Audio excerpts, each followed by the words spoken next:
ఓం శ్రీ సుదర్శనాయ నమః. శ్రీ సుదర్శన స్తోత్రం.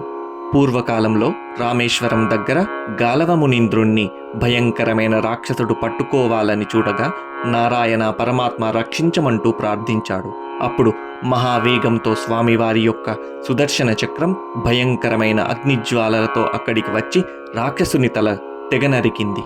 అప్పుడు గాలవమునీంద్రుడు సుదర్శన చక్రానికి నమస్కరిస్తూ చేసిన స్తోత్రమిది. ఈ పవిత్ర స్తోత్రం వలన భయంకరమైన బాధలు, శత్రుపీడలు తొలగుతాయి.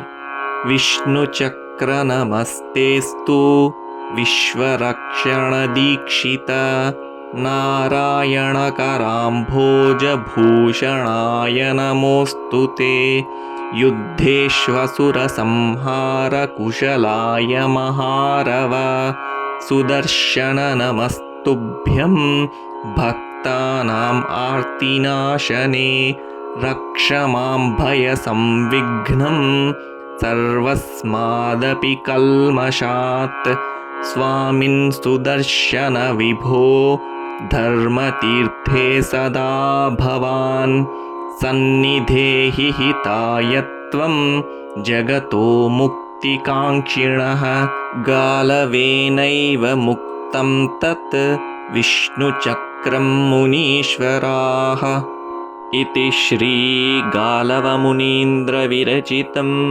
సుదర్శన స్తోత్రం.